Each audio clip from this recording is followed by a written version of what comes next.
Welcome back. ఇంతకుముందు పత్రికల్లో వచ్చిన వార్తలు చూసి వార్తలపై చర్చించేందుకు స్టూడియోలో వైఎస్ఆర్ కాంగ్రెస్ పార్టీ నాయకురాలు వాసిరెడ్డి పద్మ గారు, కాంగ్రెస్ పార్టీ నాయకుడు తులసిరెడ్డి గారు, టీఆర్ఎస్ నుంచి నాయన్ నరసింహారెడ్డి గారు ఉన్నారు.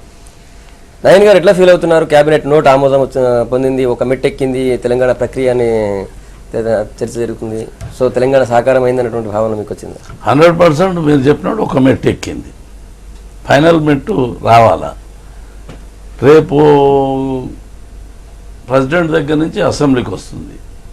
అసెంబ్లీలో బహుశా వ్యతిరేకిస్తారు. అయినా దానికి ఏం పెద్ద డిఫరెన్స్ పడదు, ఫరక్ పడదు. ఆ వ్యతిరేకించిన పార్లమెంటుకు సోల్ అధికారం ఉంది వాళ్ళకే కాబట్టి వాళ్ళు దాన్ని అక్కడ పాస్ చేస్తారు. అయితే ఈ పాస్ చేసేటప్పుడు ఏమైనా కండిషన్స్ పెడతారా అనే అనుమానం మాకుంది. తర్వాత క్యాబినెట్ సబ్ కమిటీ ఒకటి వేస్తున్నారు కదా ఈ రాష్ట్రాల విభజన మీద, దాని మీద వాళ్ళు ఏదైనా లింక్ పెడతారా? ఇప్పుడు అసలు అక్కడ సమైక్య ఉద్యమం కానే కాదు, హైదరాబాద్కు లింకు. హైదరాబాద్ను ఏ విధంగానన్నా ఇప్పుడు ఒకటి యూటీ లేకుండా పోయింది. ఇప్పుడైతే మళ్ళీ రేపు ఏదైనా హైదరాబాద్కు లింక్, ఏదో లా అండ్ ఆర్డర్ మాకు ఉండాలా, హయ్యర్ ఎడ్యుకేషన్ మాకు కావాలా, మున్సిపాలిటీ, ఇవన్నీ ఏదో పేచీలు పెడతారని చెప్పని చర్చలు జరుగుతున్నాయి, ఊహాగానాలు ఉన్నాయి. అవి ఏమవుతుందో ఏం తెలియదో. పార్లమెంట్లో తీర్మానం పాస్ అయ్యే వరకు మేము మాత్రం చాలా అప్రమత్తంగా ఉండాలని చెప్పాను. మా కార్యకర్తలకు అందరికి చెప్పినాం. మా పార్టీ తరఫు నుంచి మేమేంతో విజయోత్సవాలు చేసుకోవడం లేదు, ఇవాళ కూడా చేసుకోవడం లేదు, మనం కూడా చేసుకోలేదు. రేపు పార్లమెంటు తీర్మానం అయితేనే మా విజయోత్సవాలు జరుపుకుంటాం. లేకపోతే అప్పటి వరకు చాలా యాక్టివ్గా ఉంటాం, చాలా అలర్ట్గా ఉంటాం. తప్పకుండా ఏదైనా పేచి వస్తే హైదరాబాద్కు తప్పకుండా మా పోరాటం ఉంటుంది. తులసిరెడ్డి గారు, ముందు నుంచి రాష్ట్రం విడిపోకూడదు అన్నటువంటి గట్టి దీంతో మీరు పోరాటం చేస్తున్నారు సమైక్యవాదిగా. అయితే ముందు నుంచి కాంగ్రెస్ పార్టీ అధిష్టానం రాష్ట్ర విభజన తప్ప వేరే విషయం ఏదైనా డిమాండ్ చేయండి, అడగండి అని చెప్పి వాళ్ళు చెప్పారు. అయినా రాష్ట్రం సమైక్యంగా ఉండాలని చెప్పి సమైక్యవాదులు డిమాండ్ చేశారు. సో ఆల్రెడీ ఒక మెట్టు అయిపోయింది, ఆల్రెడీ క్యాబినెట్ నోట్ ఆమోదం వచ్చేసింది. సో నెక్స్ట్ సమైక్యవాదులు ఏం చేయాలనుకుంటున్నారు? ఇంకా ఇప్పటికి కూడా రాష్ట్రం సమైక్యంగానే ఉంటుందని నమ్మకం ఉందా? ఇంకా ఉంచాలని పోరాటం చేస్తారా? ఇప్పుడు ఇళ్ళలకగానే పండగ కాదు, మొత్తం వచ్చేసి ఒక కొత్త రాష్ట్రం ఏర్పాటు కావాలంటే 12 దశలు ఉన్నాయి. ఆ 12 దశల్లో మొదటి దశను అసెంబ్లీ తీర్మానాన్ని బైపాస్ చేశారు. 2వ దశ నుండి ప్రారంభించారు క్యాబినెట్ నుండి. 7వ దశ రాష్ట్ర అసెంబ్లీ అభిప్రాయము, 12వ దశ పార్లమెంటు. కాబట్టి పార్లమెంటరీ డెమోక్రసీలో శాసన వేదికలు వచ్చేసి అసెంబ్లీ, పార్లమెంట్ ఉన్నాయి. అక్కడ ఖచ్చితంగా వచ్చేసి దీన్ని అడ్డుకునే ప్రయత్నం చేస్తాం. కాబట్టి ఇది ఇళ్ళలకనే పండగ కాదు. నంబర్ 2, ఈవెన్ తెలంగాణ వాళ్ళు కూడా సంబరాలు చేసుకోవాల్సినంత అవసరం లేదని అభిప్రాయం. ఎందుకంటే 10 ఏళ్ళు హైదరాబాద్ను ఉమ్మడి రాజధాని అన్నారు. ఏ విధంగా ఉమ్మడి రాజధాని చేస్తారు? ఇంకొక రాష్ట్రంలో ఇంకొక రాష్ట్ర రాజధాని ఉండడానికి ఆస్కారం లేదు. తెలంగాణ రాష్ట్రంలో సీమాంధ్ర రాష్ట్ర రాజధాని ఉండడానికి అవకాశం లేదు. కాబట్టి ఖచ్చితంగా హైదరాబాదు అది ఏదో విధంగా సెంటర్ పరిధిలోకి పోక తప్పదు. అది యూటీ రూపంలో పోతుందా, ఆర్టికల్ 258A ప్రకారంగా పోతుందా, ఏదో విధంగా హైదరాబాదు ఉమ్మడి రాజధాని అనేది 10 ఏళ్ల పాటు అందులో. కాబట్టి వేరే రాష్ట్రంలో ఇంకొక రాష్ట్ర రాజధాని ఉండడానికి ఆస్కారమే లేదు రాజ్యాంగం ప్రకారంగా. కాబట్టి అది ఏదో తెలంగాణ వాళ్ళు వచ్చేసి ఆల్రెడీ అయిపోయింది చెప్పేసి సంబరాలు చేసుకోవాల్సిన అవసరం వాళ్ళకు కూడా లేదు. ఇది ఓవరాల్గా తెలుగు జాతికి సోనియా గాంధీ గారు, కాంగ్రెస్ పార్టీ హైకమాండ్, యూపీఏ ప్రభుత్వం చేసినటువంటి తీరని ద్రోహం, తీరని అన్యాయం తెలుగు జాతికి. ఇది వచ్చేసి అది వాళ్ళు సంబరపడాల్సిన అవసరం లేదు, వీళ్ళు సంబరపడాల్సిన అవసరం లేదు. కాబట్టి మొత్తం ఈశాన్య రాష్ట్రాల పరిస్థితి ఏ విధంగా అయిందో ఈ దేశానికి నాశనమే. ఈ రాష్ట్రం వచ్చేసి ఇంతతో 2 ముక్కలతో అవుతుంది అనుకుంటున్నారేమో. ఇది 2 ముక్కలు కాదు. ఏ విధంగా ఈశాన్య రాష్ట్రాల్లో ముక్కలైపోయి ఆఖరికి ముఖ్యమంత్రి ఎవరో కూడా అర్థం కాని పరిస్థితుల్లో ఉంది. ఆ విధంగా వచ్చేసి తెలుగు జాతి చరిత్ర కాబోతా ఉంది. కాబట్టి ఇది చరిత్ర క్షమించదు ఆ సోనియా గాంధీ గారిని కానీ, కాంగ్రెస్ పార్టీని కానీ, తర్వాత యూపీఏ ప్రభుత్వాన్ని కానీ. కాబట్టి ఇప్పుడు ఎవరు దీన్ని ఇంతటితో అయిపోయినట్టు అనుకోవాల్సిన అవసరం లేదు. అందులో కోర్టులు ఉన్నాయి, న్యాయ ప్రకారంగా పోరాడతాం. 371D ఆర్టికల్ ఒకటి ఉంది ఈ రాష్ట్రానికి సంబంధించి సెపరేట్గా. కాబట్టి అన్ని విధాలుగా ప్రజాస్వామ్య పద్ధతిలో ఫస్ట్ ఆఫ్ ఆల్ వచ్చేసి యాంటీ ఫెడరల్, ఇప్పుడు ఫెడరల్ రాజ్యాంగ ఆర్టికల్ 3A ప్రకారము మీరు క్యాబినెట్ నోట్తో ప్రారంభించవచ్చు, నో డౌట్. కానీ గత సాంప్రదాయం ఏమి? ఛత్తీస్గఢ్, జార్ఖండ్, ఉత్తరాంచల్ ఇట్నీ చేశారా? గతంలో ఎప్పుడు కూడా ఫెడరల్ రాజ్యాంగ విధానంలో రాష్ట్రాల ప్రభుత్వాల అభిప్రాయాలు తీసుకున్న దానికోసం ముందు అసెంబ్లీ తీర్మానము వాళ్ళు పంపిస్తే మీరు తర్వాత వచ్చేసి కేంద్రము కేబినెట్ నోటికి పోయింది. ఇక్కడ గత సాంప్రదాయాన్ని విస్మరించి ఫెడరల్ రాజ్యాంగ విధానాన్ని విస్మరించి ఏం మీకు అంత పోవాల్సిన అవసరము? ఏమి తెలుగు జాతి మీద కక్ష? That anti democratic. ప్రజాస్వామ్యం అంటే ఏమి? మెజారిటీ నిన్నటి కేబినెట్ మీటింగ్ లో ప్రధానమంత్రి దీన్ని ఇంకెన్ని కాలం సాగదిద్దాం, ఇంతకంటే ఎక్కువ సాగించలేం కదా అన్నారు. మరి అదే ఆల్రెడీ యూపీ అసెంబ్లీ 4 రాష్ట్రాలు చేయమని చెప్పేసి రెజల్యూషన్ పాస్ చేసింది. మరి ఎన్నాళ్ళు కొనసాగిస్తుంది అన్నట్టు దీనికి ఇదే ఆన్సర్ అయితే అక్కడ మనకంటే అసెంబ్లీ ఈ మధ్య కాలంలో చేసింది ఇది 50 ఏళ్ల నుంచి వీళ్ళు డిమాండ్ చేస్తున్నారు తెలంగాణ వాళ్ళు. ఇది 100 సంవత్సరాల నుండి కలిసి ఉండాలనే ఉద్యమం ప్రారంభమైంది. ఆ పక్క ఈ పక్క తులసిరెడ్డి గారు ప్రోగ్రామ్ లో పెట్టినప్పుడు కాంగ్రెస్ వాళ్లకు ఇది తెలుగు జాతికి చేస్తున్న ద్రోహంగా కనిపించలేదు. రాష్ట్రపతి ప్రసంగంలో పెట్టినప్పుడు తెలుగు జాతి ద్రోహంగా కనిపించలేదు. కాంగ్రెస్ నాయకులందరూ కూడా అప్పుడు పదవులు అనుభవిస్తూ పదవుల్లో ఉన్నారు, హాయిగా ఉన్నారు. వాళ్ళు చెప్పిన నిర్ణయం తీసుకుంటే మీకు తెలుగు జాతికి చేసిన ద్రోహంగా కాంగ్రెస్ అధినేత్రి దుర్మార్గం కనిపిస్తుందా? 2001లో సిడబ్ల్యూసీ తీర్మానం వచ్చేసి సెకండ్ ఎస్ఆర్సీ అన్నారు, రాష్ట్ర విభజన అనలేదు. 2004లో మేనిఫెస్టోలో సెకండ్ ఎస్ఆర్సీ అన్నారు, రాష్ట్ర విభజన అనలేదు. 2009లో రోషయ్య కమిటీ గారు వచ్చేసి చెప్పారు 9 ఐటమ్స్ పెట్టి, ఆ రోజు వచ్చేసేసి అనలేదు. 2004లో సోనియా గాంధీ టిఆర్ఎస్ కండువా కప్పుకున్నారు అంటే రాష్ట్ర విభజన కోరుకున్న పార్టీతో కండువా కప్పుకుంటే వాళ్ళతో కలిస్తే దాని మీనింగ్ ఏంటి? 2009లో సోనియా గాంధీ గారు చెప్పినప్పుడు కూడా మీకు ఎవరికి ఇబ్బంది? 2009 ఎన్నికలు అంటే 2004 తర్వాత 2009 ఎన్నికలు జరిగాయి. 2004లో వచ్చేసి తుక్కుగా చిత్తుగా టిఆర్ఎస్ ను ఓడించారు. వాళ్ళ కండువా మేము వేసుకునొచ్చు, మా కండువా వాళ్ళు వేసుకున్నారు. 2009లో కాంగ్రెస్ పార్టీ వ్యతిరేకంగా 26 సీట్లు వచ్చింది. 2009లో కాంగ్రెస్ తెలంగాణకు వ్యతిరేకంగా పోలేదు. కాంగ్రెస్ కూడా జై తెలంగాణ అంది, టీడీపీ అంది, అన్ని పార్టీలు తెలంగాణ. టిఆర్ఎస్ వచ్చేసి జై సెకండ్ అన్నాకనే అయింది. జై తెలంగాణ, జై second SRC Telangana. Second SRC అనింది. ఆ ఎన్నికలు అయిపోయినాయి. మళ్ళీ 2009 జరిగినాయి. 2009లో రోషయ్య కమిటీ ఏర్పాటు చేయాలా, వాళ్ళు ఇచ్చిన దాని ప్రకారంగా పోవాలని చెప్పినాడు. కాబట్టి ఇప్పుడు ఏమొచ్చేసి 2009 ఎన్నికల ఏర్పాటైనటువంటి అసెంబ్లీ ఉంది. మొన్న వచ్చింది 10 సీట్లు, 119 సీట్ల గాను టిఆర్ఎస్ కు వచ్చింది 10. తులసిరెడ్డి గారు తెలంగాణ వ్యతిరేకంగా ఏ పార్టీ కూడా పోలేదు 2009లో. మీరు అన్నట్టు సమైక్య నినాదంతో పోయిన సిపిఎం కి ఒకే ఒక సీట్ వచ్చింది. సమైక్య నినాదంతో పోయిన రాజశేఖర రెడ్డి గారి నాయకత్వానికి 56 సీట్లు వచ్చాయి. సమైక్య నినాదం రాజశేఖర రెడ్డి గారు పోలేదు. రాజశేఖర రెడ్డి గారు పోయి నంద్యాల ప్రచారం వరకు ఎలక్షన్ అయిపోయి సెకండ్ విడత పోయిన తర్వాతనే అక్కడ సమైక్యం అన్నారు. అంతకుముందు వచ్చేసి టిఆర్ఎస్, టీడీపీ, సిపిఎం, సిపిఐ వాళ్ళది వచ్చేసి పక్క పోతే టిఆర్ఎస్ ఆ పక్క టీడీపీ పోతే అది మాత్రం వచ్చేసి తెలంగాణ. ఈడ వచ్చేసి దానికి వ్యతిరేకంగా చేస్తే ఈయన తెలంగాణ.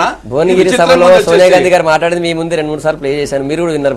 ఇప్పుడు వచ్చేసి ఇళ్ళలకగానే పండగ కాదు, అడుగడుగున అడ్డుకుంటాం. వచ్చేసి 100% వచ్చేసి రాష్ట్రాన్ని సమైక్యంగా కాపాడుకుంటాం, లీగల్ గా పోతాం, మా అసెంబ్లీలో ఎదుర్కొంటాం, పార్లమెంట్ లో ఎదుర్కొంటాం. ఇప్పటికి కూడా వచ్చేసి 371D ఒకటి ఉంది. ఈ రాష్ట్రానికి ఒక ప్రత్యేక కవచం వచ్చేసి దానికి పార్లమెంట్ లో 2/3 మెజార్టీ కావాల్సిన అవసరం ఉంది. రేపు నాకు తెలిసి బీజేపీ కూడా వచ్చేసి ఇంత anti federal, anti democratic stand కు బీజేపీ కూడా ఒప్పుకోదు. రేపు పార్లమెంట్ లో వచ్చేసేసి ఈ బిల్లు పాస్ అయ్యాక చెప్పేసి నా అభిప్రాయం. ఎందుకంటే మీ నమ్మకము ఇంకా అడ్డుకుంటామన్నటువంటి విశ్వాసం 100% వచ్చేసి మీ వస్తాం మీ దగ్గర. వైసీపీ ఎట్లా చూస్తుంది? నిన్న ఆల్రెడీ 72 గంటల బంద్ కాల్ పిలిపించారు వైఎస్ జగన్మోహన్ రెడ్డి. సో ఇప్పటికైనా ఏ యాంగిల్ మీరు రాష్ట్రాన్ని ఆపగలము విభజన అనుకుంటున్నారు? అంటే ఒకటండి, ప్రభుత్వ పరంగా నిన్న జరిగినటువంటిది ఒక మొదటి అడుగు. ఇప్పటిదాకా సిడబ్ల్యూసీ పార్టీకి సంబంధించినటువంటి విషయాలు మాట్లాడారు తప్ప కేబినెట్ నోటు ఆమోదించడము అంటే ప్రభుత్వ పరంగా ముందుకు కదిలినట్లు లెక్క.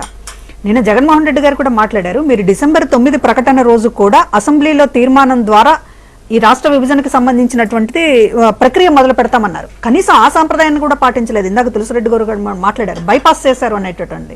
ఈ రోజున అసెంబ్లీ తీర్మానం దగ్గర మొదలు కావాల్సినటువంటి దాన్ని కూడా లెక్క చేయకుండా కేబినెట్ నోట్ని ఆమోదించి దాదాపు రాష్ట్రం ఏర్పడిపోతోంది, ఆంధ్రప్రదేశ్ నుంచి ఇంకొక రాష్ట్రం ఏర్పడుతుంది అనేటటువంటిది అనౌన్స్ చేసినటువంటి పరిస్థితి.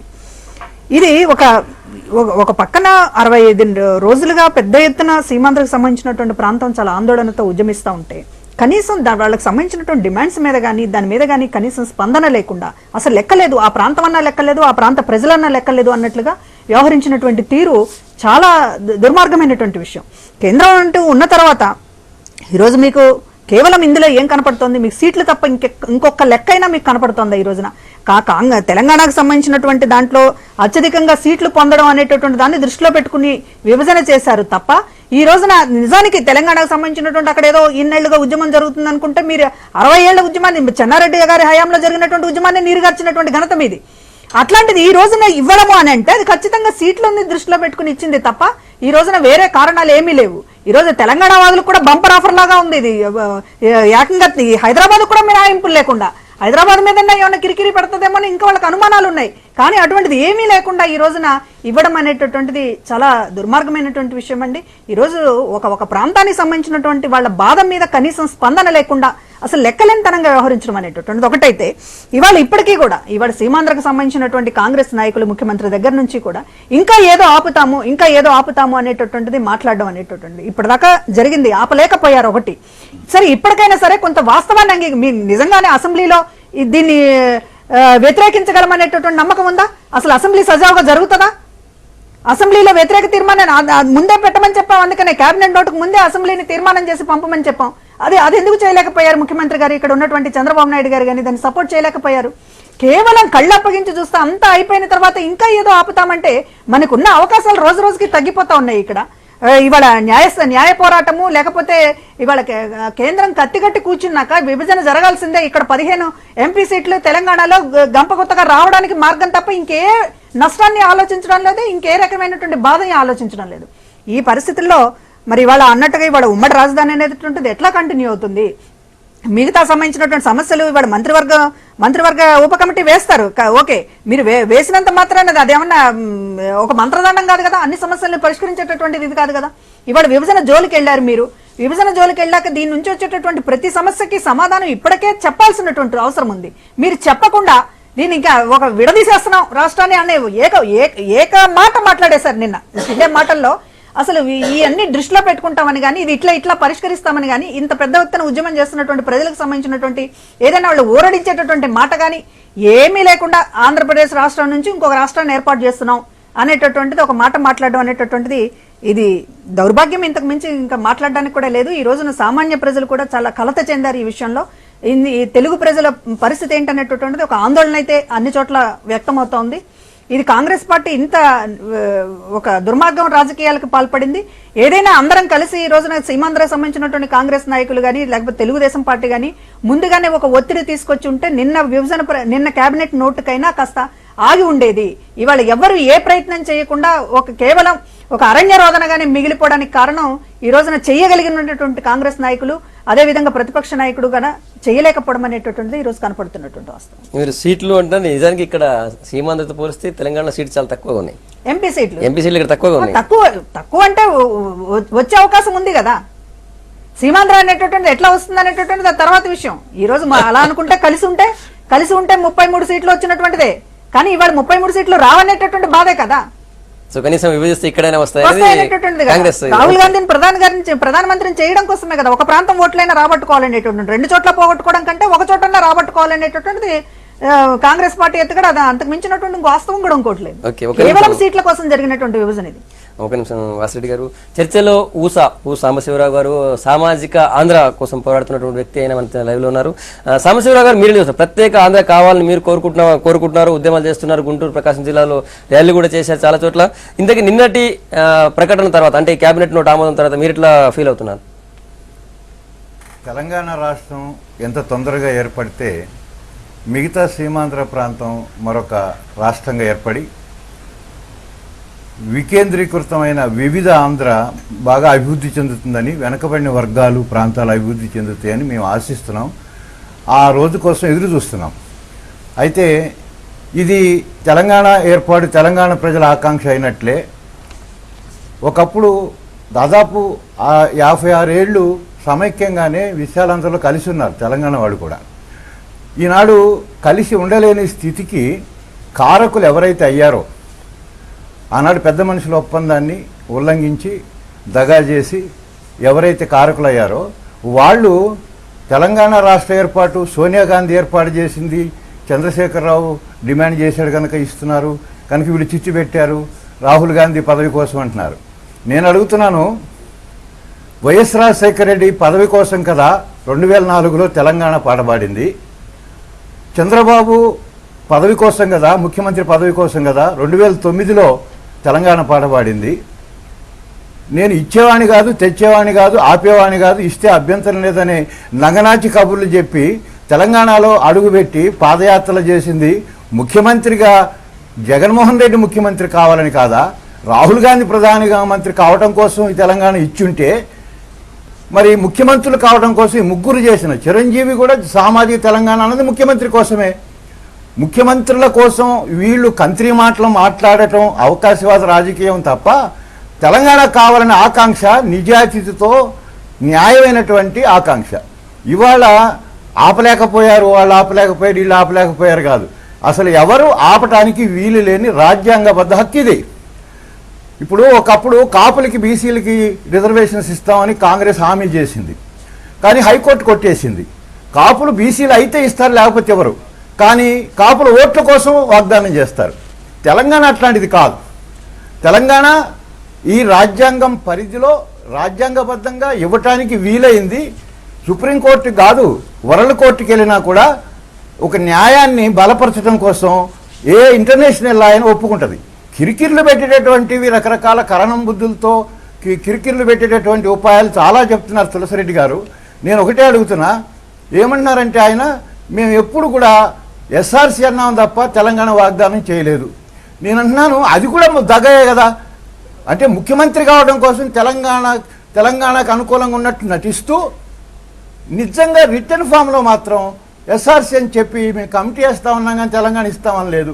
అది మరి బహిరంగంగా అన్నాడు ఎన్నికలప్పుడు, మేము ఎస్ఆర్సీ ఇస్తాము, ఎస్ఆర్సీ చేశాం తప్ప తెలంగాణ వాగ్దానం చేయలేదు అనే మాట సోనియా గాంధీ బహిరంగ సభలో మాట్లాడి ఉంటే మీ రంగు బహిరంగం అయ్యేది. అంటే మీరు అది కూడా మోసమే. తెలంగాణ ఇస్తున్నట్లే ఉండాలి, ఇవ్వకుండా ఎగదొబ్బాలి. ముఖ్యమంత్రి కావడం తప్ప తెలంగాణ ఇవ్వటం మీ ఉద్దేశం కాదు.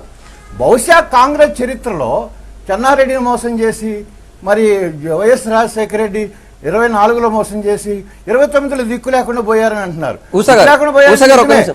మరి భూమి కోసం పోరాడినటువంటి లక్షలాది మంది ప్రజలు ప్రాణాలని కోల్పోయి చేస్తే ఆ భూములు పంచకుండా మళ్ళీ భూస్వాములకు అప్పగించడం అనేది చేశారు. అంటే అది పోరాటం తక్కువయ్యా, లేకపోతే కాంగ్రెస్ యొక్క మోసం ఎక్కువయ్యా? టీఆర్ఎస్ దెబ్బతీయటం అంటే టీఆర్ఎస్ ను 11 మందిని డబ్బులు ఇచ్చి కొని వాళ్ళకి పదవులు ఆశ పెట్టి వాళ్ళకి రకరకాలుగా మేపాసి మరి చివరికి పార్టీని చీల్చి దెబ్బ కొట్టారు. నేను అంటున్నా, టీఆర్ఎస్ తో మాత్రమే తెలంగాణ ఉద్యమం మొదలు కాలేదు. చెన్నారెడ్డి ఉద్యమాన్ని తెలంగాణ ప్రజా సమితిని కాజేసిన తర్వాత మళ్ళీ టీఆర్ఎస్ వచ్చింది. టీఆర్ఎస్ ని దెబ్బతీస్తే మళ్ళీ 2009 ఉద్యమం వచ్చింది. ఇది ప్రజల ఆకాంక్ష ఉద్యమ రూపంలో వస్తున్నప్పుడు ఒక పార్టీ దానికి రాజకీయ దెబ్బతీస్తే అయిపోతుంది, లేకపోతే విప్లవకారులను ఎన్కౌంటర్ చేస్తే ఉద్యమాలు ఆగిపోతాయి అనేది భ్రమ. తెలంగాణ ఆగదు. తెలంగాణతో పాటు దాన్ని ఆపడం అంటే ఆంధ్ర రాష్ట్రాన్ని ఆపడమే, ఆంధ్ర రాష్ట్రం కూడా ఆగదు. మెజారిటీ ప్రజలు అక్కడ అడుగుతున్నారు, వాళ్ళ అభివృద్ధి కోసం, ఆకాంక్ష కోసం ఆహ్వానిస్తున్నారు. ఓకే మైన్ గారు, ఇవాళ వాస్తవంగా చెప్పాలంటే దాదాపు 56 నుంచి పోరాటం జరుగుతూ వస్తుంది, తెలంగాణ పోరాటం. వాళ్ళ మర్జర్ నాడే తెలంగాణ ప్రాంతాన్ని ఆంధ్రలో మర్జర్ చేసినాడు. సిటీ కాలేజ్ దగ్గర ఫైరింగ్ అయింది, అక్కడ 5-6 చనిపోయినరు. ఆ రోజు నుంచి మేము ప్రొటెస్ట్ చేస్తూనే వచ్చారు తెలంగాణ వాదులు. మరి తర్వాత చాలా ఉద్యమాలు వచ్చినాయి. 69లో వైలెన్స్ ఉద్యమం వచ్చింది. 69 ఉద్యమం వస్తే ఉషగారు చెప్పినట్టు 11 మంది పార్లమెంట్ మెంబర్లు గెలిస్తే వాళ్ళని కాంగ్రెస్ పార్టీలో కలుపుకొని ప్రజాసమితిని అడ్రస్ లేకుండా చేసిండ్రు. మరి చెన్నారెడ్డికి గవర్నర్ ఇచ్చారు, మిగతా వాళ్ళకి ఎంపీలను అందరూ తీసుకున్నారు, వాళ్ళను అక్కడ మూమెంట్ దెబ్బ కొట్టిరు కాంగ్రెస్ పార్టీ. తర్వాత మళ్ళా మాతోటి మేము టీఆర్ఎస్ పెడితే టీఆర్ఎస్ బాగా బ్రహ్మాండంగా మూమెంట్ నడుస్తుంది, చంద్రబాబును కొట్టాలంటే, తెలుగుదేశాన్ని కొట్టాలంటే టీఆర్ఎస్ తోటి అలయన్స్ అయితేనే చంద్రబాబును కొట్టగలుగుతామని చెప్పిన అయ్యాలన్నారు. మీరు ఒకవేళ మాతోటి కలవకపోతే చంద్రబాబు ఈ పార్టీ పెట్టించండి మేము బజార్లో ప్రజలకు చెప్తామని చెప్పిన కాంగ్రెస్ పార్టీ ఆనాడు హెచ్చరిక చేసింది. మేము నాయకత్వం మారింది, ఇందిరాగాంధీ పోయి సోనియా గాంధీ వచ్చింది. ఇవాళ నేషనల్ పార్టీ తెలంగాణ ఇవ్వాలా, పార్లమెంట్ ద్వారానే తెలంగాణ రావాలి. కాబట్టి అవాళ కాంగ్రెస్ తోటి అలయన్స్ అయినాం. కాంగ్రెస్ తోటి అలయన్స్ అయితే మాకు సీట్లు వచ్చినాయి, ఎన్ని రాలేదు అది వేరు సంగతి. కానీ మీరైతే అధికారంలోకి వచ్చారు. తెలంగాణ సెంటిమెంట్ తోటే మీరు అధికారంలోకి వచ్చి తెలుగుదేశాన్ని ఓడగొట్టారు. మరి తర్వాత మళ్ళా మాకు జాప్యం చేసి తెలంగాణ ఇవ్వకపోతే మేము బయటకు వచ్చాం క్యాబినెట్ నుంచి, కేంద్రం వల్ల, రాష్ట్రం వల్ల. తర్వాత పోరాటం చేస్తే మళ్ళీ మమ్మల్ని అడ్రస్ లేకుండే ప్రయత్నం చేశారు. మా ఎమ్మెల్యేలను కొన్నారు, 10 మంది ఎమ్మెల్యేలను కొన్నారు రాజశేఖర రెడ్డి గారు. ఆ విధంగా మమ్మల్ని అడుగడుగున అడ్డపడ్డారు. ఇంత పెద్ద మూమెంట్, ఒక చరిత్ర, 50 సంవత్సరాల నుంచి పోరాటం చేస్తుంటే ఇవాళ తెలంగాణ ఇవాళ వచ్చింది, ఇవాళ మాట్లాడినని మాట్లాడితే ఎంత దౌర్భాగ్యం అండి, ఎంత అన్యాయం అండి. తులసిరెడ్డి గారు అంత తెలిసిన వ్యక్తి, ఆయన పార్లమెంట్ మెంబర్ చేసిండు, ఆయన రాజకీయాల్లో ఆరితేరిన మనిషి, వారు కూడా అట్లా మాట్లాడితే న్యాయం కాదు. ఇవాళ మేము సీమాంధ్ర నాయకులతో కోరేది ఒకటే, దయచేసి సీరియస్గా ఆలోచించండి. ఈ ప్రక్రియ ఆగేది కాదు, తెలంగాణ తప్పకుండా ఏర్పడుతుంది. ఒకవేళ హైదరాబాద్ ఏమన్నా లింకులు పెట్టి చేస్తే దాన్ని మేము లింకులు ఎట్లా తొలగొట్టాలనో, ఏం చేయాలో మా తెలంగాణ ప్రజలు నిర్ణయం తీసుకుంటారు. అప్పుడు ఆ లింకులు కూడా తీసేసి మన తెలంగాణ మేము సాధించుకునేదానికి మాకు ఆ శక్తి ఉంది, మా బలం ఉంది, మేము ఆ దృఢమైన నిశ్చయంతో ఉన్నాం. కాబట్టి ఇప్పటికైనా సీమాంధ్ర నాయకులు ఆలోచించి 2 రాష్ట్రాలుగా విడిపోదాం, అన్నదమ్ములుగా కలిసి ఉన్నాం, మనం 2 ప్రాంతాలు అభివృద్ధి చేసుకునేదానికి ప్రయత్నం చేద్దామని చెప్పని మేము కోరుతున్నాం. కాదు మేము కోర్టుకు పోతాం, మేము అక్కడ పోతాం అంటే ఎక్కడ పోయినా ఎవరొద్దనేది లేదు, ఎవరి చర్చ వరకు. కాబట్టి ఈ పోరాటం మాత్రం ఆగదు, తెలంగాణ రాష్ట్రం తప్పకుండా అయి తీరుతుంది, దాన్ని ఎవరు ఆపలేరని చెప్పని మీ అందరితోటి మేము మనవి చేస్తున్నాం. తెలుసు కదా, నిన్నటి క్యాబినెట్ మీట్లో కూడా కావూరి గారు మాట్లాడినా, పల్లం రాజు గారు మాట్లాడినా కూడా హైదరాబాద్ ఇష్యూనే ప్రస్తావించారు ప్రధానంగా. మిగతా సమస్యలన్నిటికంటే అంటే హైదరాబాదే ప్రధాన టార్గెట్గా సీమాంధ్రలో వాదులు, సమైక్యవాదులందరూ కూడా ఉద్యమం చేస్తున్నారు కావచ్చు, రాష్ట్రం సమైక్యంగా ఉండాలని డిమాండ్ చేస్తారు ముందు నుంచి కూడా. సో దానికి ప్రత్యామ్నాయంగా ఏదైనా చూడండి, చెప్పండి, మీ కేంద్ర నాయకులు కావచ్చు, కేంద్ర ప్రభుత్వం పెద్దలు అడిగినా కూడా చెప్పలేదు. సరే, సమైక్యంగా ఉండాలని వాదంతో ముందుకెళ్లారు, ఆల్రెడీ ప్రక్రియ కొనసాగుతుంది, ముందుకెళ్తుంది. ఇప్పటికి ఇంకా సమైక్యవాదం అంటారా, దానికి ఇంకా ప్రత్యామ్నాయాలు ఏమైనా అడుగుతారా? నేను చెప్పింది 12 దశల్లో మొదటి దశ బైపాస్ చేశారు, 2వ దశ కానే ఉన్నాము, ఇంకా 10 దశలు ఉన్నాయి. 10 దశల్లో ప్రధానమైన దశలు వచ్చేసి 7వ దశ, 12వ దశ, అది శాసనసభ, ఆ తర్వాత పార్లమెంటు. కాబట్టి ఇప్పుడు ఇది ఇళ్ళకనే పండగ కాదు, కాబట్టి ఇంకా చాలా ప్రాసెస్ ఉంది. నేను ముందే చెప్పినట్లు 10 సంవత్సరాల పాటు ఉమ్మడి రాజధాని అంటే అక్కడ ఖచ్చితంగా వచ్చేసేసి దీంట్లో తెలంగాణ వాళ్ళు సంకలు గుద్దుకోవాల్సిన అవసరం లేదు. ఉమ్మడి రాజధాని అనేది తెలంగాణ రాష్ట్రంలో ఉండే హైదరాబాద్లో ఇంకో రాష్ట్రం రాజధాని దానికి అవకాశం లేదు. ఖచ్చితంగా ఇది సెంట్రల్ గవర్నమెంట్ పరిధిలోకి పోవాలా ఏదో రూపంలో, అది యూనియన్ టెరిటరీ రూపమా, 258 ఆర్టికల్ ప్రకారమా, ఏదో ఒకటి పోవాలా. కాబట్టి ఈరోజు ఏదో అంటానే వచ్చేసేదేమో అనుకోవాల్సిన అవసరం లేదు. కాబట్టి వాళ్ళు బాధపడతారు రాబో రోజుల్లో. తర్వాత వచ్చేసి వాళ్ళు అందరూ వచ్చేసి మొత్తం తెలుగు జాతి అంతా బాధపడే పరిస్థితి వస్తుంది. అది త్వరలోనే తెలుస్తుంది. వచ్చేసి ఇప్పుడేం సంకలు గుద్దుకోవాల్సిన విషయం కాదు. ఎవరు కూడా వచ్చేసి ఓవరాల్గా తెలుగు జాతికి అన్యాయం జరిగిపోతూ ఉంది. ఇది హైదరాబాద్ సమస్య కాదు, సాగునీటి సమస్య, త్రాగునీటి సమస్య, విద్యా ఉద్యోగాల సమస్య, ఇది అనేక సమస్యలు. దాంట్లో ప్రధానమైన సమస్య డెఫినెట్గా వచ్చేసి రాజధాని. కాబట్టి రాజధాని వచ్చేసి అనేక కంపెనీలు ఇవన్నీ ఉంటాయి కాబట్టి డెఫినెట్గా రాజధానికి సంబంధించి ప్రధానమైన సమస్య. కానీ మిగతా సాగునీరు, మద్రాసు నుంచి విడిపోయిన నాడు కూడా ఈ సోదరులు అయ్యారా మద్రాసు కావాలని కొట్లాడింది, అది రాలే, ఇప్పుడు కూడా రాదు. అది జాగ్రత్తగా వాళ్ళు ఆలోచించాలి. చర్చలో రాజకీయ సామాజిక విశ్లేషకుడు ప్రొఫెసర్ గంట చక్రపాణి గారు పాల్గొంటున్నారు. చక్రపాణి గారు, నిన్న నోటు తర్వాత తెలంగాణలో నిజంగానే సంబరాలు జరుగుతున్నాయి చాలా చోట్ల. తర్వాత సీమాంధ్రలో సమైక్యవాదులు ఇంకా రాష్ట్రం విడిపోదు అని నమ్మకంతో ఉన్నారు. సీఎం కూడా ఇంకా మనల్ని కాదని ఎలా విభజిస్తారో చూద్దామని చెప్పి నిన్న మంత్రులతో అన్నట్టు తెలుస్తుంది. ఒకటి, ముందుగా తులసిరెడ్డి గారు చెప్పినట్టుగా ఎవరు సంకలు గుద్దుకోవాల్సినటువంటి అవసరం లేదు. ప్రతి ఒక్కరు 12 దశలు దాటేంత వరకు అప్రమత్తంగానే ఉండాల్సి ఉంటుంది. చాలా కాషియస్గా అసలు ఏం జరుగుతుందనేది గమనించాల్సినటువంటి ఉంటుంది. రాజ్యాంగానికి బద్దులుగానే ఉండాల్సి ఉంటుంది. ఎవరున్నా కూడా రాజ్యానికి అతీతంగా రాజ్యమే నా సొంతం అన్నట్టుగా ముఖ్యమంత్రి ఉన్నా సరే అది చెల్లుబాటు కాదు అనేది మొదటి దశ నిరూపించింది. నిన్న మధ్యాహ్నం కూడా ముఖ్యమంత్రి గారు అసలు బిల్లే తయారు కాలేదు, చిత్తుప్రతి తయారు కాలేదు, పీటిక రాయడానికే పీకలు పిసుకుంటున్నారనేటువంటి మాటలు మాట్లాడినారు. ఇంకా మనం అట్లా మాట్లాడుకోవడము 12 దశల్లో ప్రతి దశలో అడ్డుకునేటువంటి హక్కు, అధికారము ఆ ప్రాంత ప్రజలుగా, ఆ ప్రాంత నాయకులుగా ఉండొచ్చు. కానీ రాజ్యాంగాన్ని అధిగమించి మేము నిలబడతామని అనుకుంటే కొంచెం పొరపాటు అవుతుంది, కష్టం అవుతుంది. రెండవది, ముఖ్యమంత్రి గారు కూడా ఇప్పటికైనా సరే ఒక పెద్ద మనిషి తరహాలో ఈ రాష్ట్ర విభజన సందర్భంగా తన పాత్రను తాను నిర్వహించాల్సినటువంటి అవసరం ఉన్నది. ఇంకా ఏమీ కాదు, ఇంకా మనం అడ్డుకుంటాము, ఇంకా ఏది చేస్తామని అంటే వారు చెప్పినటువంటి 6వ దశనో 7వ దశనో ఏదైతే ఆ అసెంబ్లీ ఉందో ఆ దశకి అసలు అర్థమే లేదు, దిశనే లేదు ఆ దశకి. ఎందుకు అనంటే ఆ దశలో మీరు ఏమి చేసినా కూడా అది చెల్లుబాటు అయ్యేటువంటి అవకాశం లేదు. నిజానికి విజ్ఞతతో వ్యవహరించాల్సినటువంటి పెద్దలు చేయాల్సినటువంటి పని ఏమిటంటే ఇప్పుడు ఈ విభజన అనేటిది ఒక రాజ్యాంగ పరిధిలోకి వెళ్ళిపోయింది, కాన్స్టిట్యూషనల్ ప్రాసెస్ అనేది మొదలైంది. కాబట్టి రాజ్యాంగబద్ధంగా ఒక రాష్ట్రానికి ఉండే హక్కులు ఏమిటి, ఏ రకమైనటువంటి న్యాయం ఆ రాష్ట్రానికి కలగాలి, లేదా రాజధాని అనుకుంటే ఎక్కడ నిర్ణయం తీసుకోవాలి. ఎందుకంటే మనకు గతంలో అనుభవం ఉంది. ప్రకాశం పంతులు గారు, సంజీవరెడ్డి గారు తలలు పట్టుకొని ఏం చేయాలని అనేది తోచనటువంటి పరిస్థితుల్లో ఒక 3-4 ప్రతిపాదనలు ఏది ఒప్పుకోకుండా తాత్కాలికంగా వాళ్ళు కర్నూలులో రాజధాని పెట్టుకున్నటువంటి సందర్భం ఉన్నది. ఇవాళ కూడా మళ్ళీ అటువంటి సమస్య సీమాంధ్ర ప్రాంతంలో ఎదురయ్యేటువంటి అవకాశం ఉంటుంది. హైదరాబాద్కు సంబంధించి తులసిరెడ్డి గారు ఏ ప్రతిపాదన తెచ్చినా కూడా నేను అనుకోవడం కాంగ్రెస్ పార్టీ వినకుండా ఉంటుందని అనుకోవట్లే. ఎందుకంటే వారికి ఆల్రెడీ ఒక కమిటీ ఉన్నది వాళ్ళ పార్టీలో ఆంటోనీ నాయకత్వంలో. అట్లాగే రేపు గ్రూప్ ఆఫ్ మినిస్టర్స్ ఇవాళ రేపు నోటిఫికేషన్ కూడా వస్తుంది. దాంట్లో మీరు ఏ ప్రతిపాదన చేసినా కూడా ఆ స్వేచ్ఛ మీకుంది, ఆ అధికారం కూడా మీకుంది. ఒక కాంగ్రెస్ కార్యకర్తగా, ఒక పౌరుడిగా, ఒక నాయకుడిగా మీకు ఆ స్వేచ్ఛ ఉన్నది. మీరు ఇవాళ చేయాల్సినటువంటి ప్రతిపాదనలు మీరు అడగండి. హైదరాబాద్ మీద మీకు ఎటువంటి రక్షణ మేము ఎవ్వరూ ఏమీ అనట్లే. ఒక సమస్య ఏమిటంటే తెలంగాణ వాళ్ళు వెళ్ళిపోయి ఇక్కడ నుంచి హైదరాబాద్ మాకు ఇచ్చేయండి, నేను పాలస్తీనా చేస్తా అంటేనే ఇబ్బంది అవుతుంది. అట్లా కాకుండా కలిసి ఉందామంటే హైదరాబాద్లో 10 ఏళ్ల పాటు కలిసే ఉందాం. తర్వాత కూడా మీ ఉద్యోగాలు మిగతా ఏవైనా సరే మీరు మాట్లాడిన ప్రతిదీ కూడా సామరస్యంగా ఒక చట్ట పరిధిలో పరిష్కరించుకోవడానికి అవకాశం ఉంటుంది. కాబట్టి వారు కూడా ఆ దిశగా కాంగ్రెస్ పార్టీ నాయకులైనా, తులసిరెడ్డి గారైనా, ముఖ్యమంత్రి గారైనా ఆ దిశగా ఆలోచించాలి. రెండవది, ఇంకా అపోహలు కల్పించి మనం ప్రజల్ని మాయ చేస్తామనుకుంటే పొరపాటు అవుతుంది. చదువులు కానీ ఉద్యోగాలు కానీ వారికి తెలుసు. వారు 20 సూత్రాల ప్రణాళిక కమిటీ చైర్మన్గా ఉన్నారు.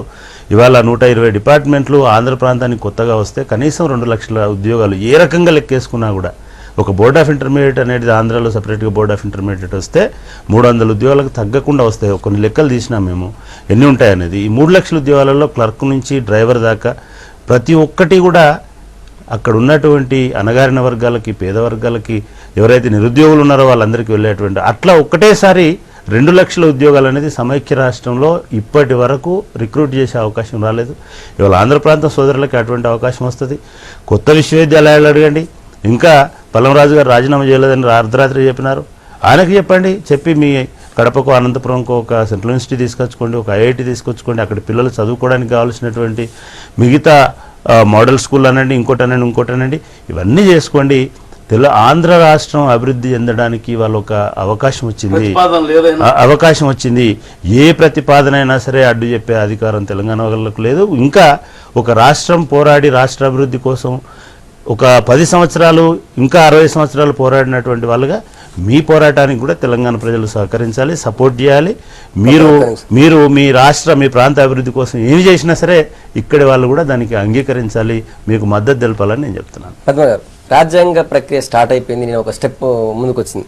ఇప్పుడు కూడా ఇంకా ఆపాలనడం కంటే ఎట్లా కొనసాగే అవకాశం ఉంది, ఆగే అవకాశం లేనప్పుడు నెక్స్ట్ స్టెప్స్ ఏమున్నాయి, నెక్స్ట్ డిమాండ్స్ ఏమున్నాయి, నెక్స్ట్ కష్టాలు ఏమైనా అడగాల్సింది, ఇంకా సమైక్యమే అంటారా, ప్రజల్ని అపోహ గురి చేస్తారన్నది అంటే ఇవాళ నిన్న జరిగినటువంటి కేబినెట్ నోటుతోనే మొత్తం అయిపోయిందని ఈ రోజు తెలంగాణ వాళ్ళు కూడా అనుకోవడం లేదు.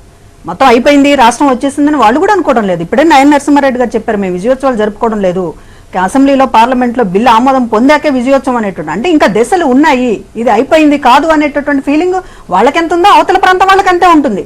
ఇంకా రాష్ట్రం విడిపోలేదు, ఇంకా మన ప్రయత్నం చేసేటటువంటి అవకాశం ఉందని అనుకోవచ్చు. ఇవాళ చక్రపాణి గారు చాలా విషయాలు మాట్లాడారు. ఒకవేళ ఆ పరిస్థితి వస్తే మొత్తం 12 దశలు దాటిపోయి రాష్ట్రం ఇంకా విడిపోక తప్పదు అనుకుంటే ఆ ప్రాంతం ఎట్లా అభివృద్ధి చెందాలనేటువంటి ఖచ్చితంగా చాలా విషయాలు అభివృద్ధి చెందుతుంది. రెండోసారి దగా పడిన తర్వాత ఆ కసి ఉంటుంది,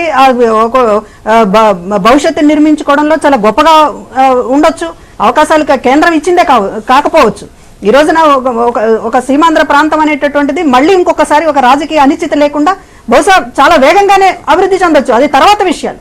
కానీ ఇవాళ ఒక అన్యాయంగా వ్యవహరించడం, కేంద్రం వ్యవహరించడం, అసలు ఈ డిమాండ్ పట్ల మీరు న్యాయాలు కానీ లేకపోతే లోతుగా చర్చించకుండా కానీ ఒక ప్రాంత ఉద్యమానికి సంబంధించినటువంటి దాన్ని కనీసం రెస్పాండ్ అవ్వకుండా ఈ రోజున మళ్ళీ ఏకపక్షంగా నిన్న షిండే గారు ప్రకటించినటువంటి తీరు, కనీసం ఇన్ని సమస్యలు మా ముందు ఉన్నాయి, వీటిని ఖచ్చితంగా ఒక భరోసా ఇచ్చేటటువంటి మాట ఒక్కటి కూడా మాట్లాడకుండా విభజిస్తున్నాము అనేటటువంటి ఒకే ఒక మాట మాట్లాడడం, ఈ తీరు పట్ల ఒక రకమైనటువంటి ఆవేదన ఉంది.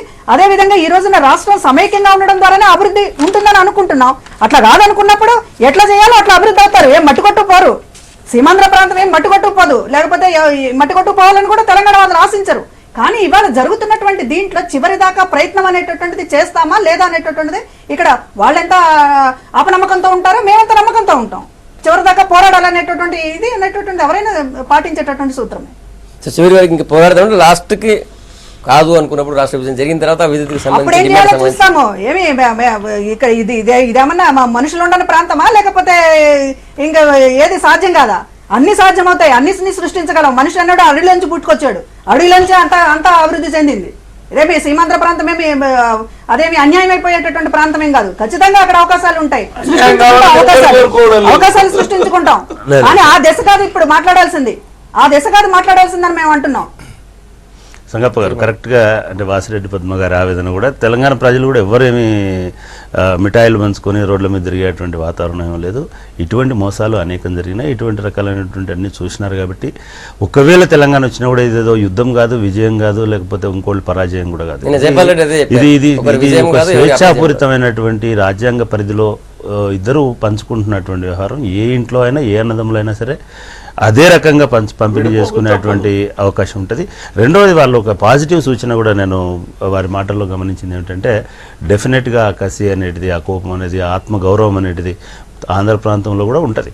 మేము అభివృద్ధి చెందాలి, మేము హైదరాబాద్ కంటే దాన్ని తలదన్నేటువంటి నగరాన్ని మేము నిర్మించుకోగలగాలి, అంతకంటే అద్భుతమైనటువంటి మేము సంపదను సృష్టించుకోవాలనేటువంటి ఇది వాళ్ళ లోపల కూడా ఉంటుంది. ఖచ్చితంగా ఎవరు మట్టి కొట్టుకుపోవాల్సినటువంటి అవసరం లేదు. మట్టి కొట్టుకుపోవాలి అవతల వాడని కోరుకోవడమే చాలా అన్యాయమైనటువంటి విషయం, దుర్మార్గమైనటువంటి విషయం. ఎవరు అట్లా కోరుకోరు. బహుశా తెలుగు వాళ్ళు ఎవరు కూడా ఆంధ్ర ప్రాంతం వాళ్ళు కోరుకోరు తెలంగాణ మట్టి కొట్టుకుని పోవాలని, తెలంగాణ వాళ్ళు కూడా ఆంధ్ర ప్రాంతం ఇవ్వాలి. ఇది అంత కసి ఉండాల్సినటువంటి పరిస్థితులు మనకు ఆంధ్రప్రదేశ్లో లేవని నేను అనుకుంటున్నా.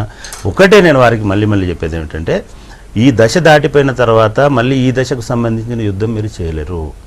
ఈ దశ ఇవాళ రేపు మా గ్రూప్ ఆఫ్ మినిస్టర్స్ మనం వద్దన్నా లేదన్నా ఏకపక్షమా బహుపక్షమా, ఇవాళ ఈనాడులో అక్కడ ప్రెస్ కాన్ఫరెన్స్లో ఆయన 3 నిమిషాలు 3 మాటలే మాట్లాడొచ్చు షిండే.